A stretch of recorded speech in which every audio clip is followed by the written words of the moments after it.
Park prirode Učka danas je bio prava oaza za rekreativce koji su u velikom broju sudjelovali na drugom outdoor danu Parka prirode Učka. U sklopu manifestacije Ožujak, oaza wellnessa u Opatiji. Oko 300 posjetitelja, izrazito dobro posjećeno, veliki broj sudionika nam se javio i prijavio na ove programe. Imali smo trekking rutu Poklon-Vojak, krenuli smo iz Opatije od Vila Anđeline pa do Poklona na land art stazu i električnim biciklima. U Planinarskom domu očekuju nas i radionice o tome kako pravilno disati da bi se oslobodili od svakodnevnog stresa. 300 posjetitelja uživalo je u svježem zraku Učke, no nisu imali sreće s vremenom te su ovoga puta ostali uskraćeni za pogled koji se pruža s vrha Vojak, gdje još ponegdje ima i snijega. Ono što je bitno nama i glavni cilj cijele ove manifestacije kao jednog od događanja u sklopu manifestacije Ožujak oaza wellnessa je to da potaknemo i naše sugrađane, ali naravno i naše goste koji dolaze u Opatiju na aktivan način života, a onda di je bolje nego ih pozvati da dan provedu na svježem zraku u prirodi. Jedan krasan događaj, krasan dan, nije baš sunčano, ali za hodanje i za ono što danas upražnjavamo je idealno vrijeme. Ja vjerujem da Učka ne samo danas, nego inače pruža izvrsne mogućnosti. Kao što ste rekli, proljeće je na pragu, cvijeće nam je procvalo, pa pozivam sve posjetitelje da nam se narednih dana, narednih vikenda, narednih mjeseci pridruže. Neka dođu, imaju što raditi, imaju se čime zabaviti. Uživala su i djeca. Dolazimo iz osnovne škole Kraljevica, ja sam 6. razred.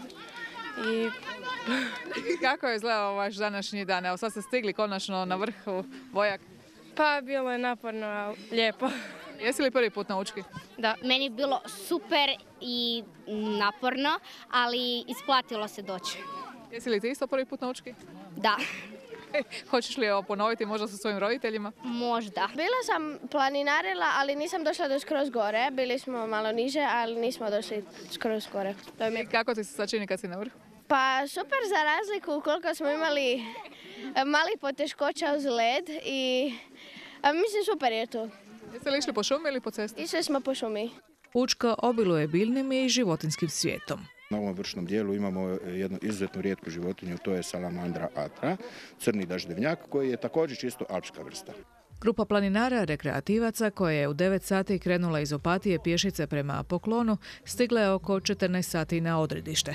Među njima i Petra iz Moslavine. Meni je to rekla prijateljica koja sa mnom ide na fakultet i praktički me nagovorila da nek idem s njom do Učke, a pošto još nisam bila ni u Opatiji, ni nikad nisam planinarila, pa sam se malo upustila u avanturu. Je li bila kondicije? Nije, niti malo, ali dobro je, mislim da ću nastaviti ovako. Ja sam Jana i imam 10 godina. Što si ti danas učinila? Šetala sam, to jest planinarila od Vile Anđeline do Poklona ovdje. I kako je bilo, koliko ti je vremena trebalo? Negdje oko 4 sata. I kako je bilo? Onako, naporno. Jesi li već prolazila ovu stazu? Ne. Da. Rekreacija je izuzetno važna za naše zdravlje, a članice Gradskog društva Crvenog križa Opatija na Poklonu su organizirale akciju mjerenja tlaka i šećera u krvi. Oni koji su još imali energije mogli su i zaplesati ili se pak okrijepiti u ugostiteljskim objektima na Učki. Organizatori ove hvalevrijedne manifestacije su Turistička zajednica grada Opatije u suradnji s javnom ustanovom Park prirode Učka, Klubom za sportsku rekreaciju Gorovo i Planinarskim društvom Opatija.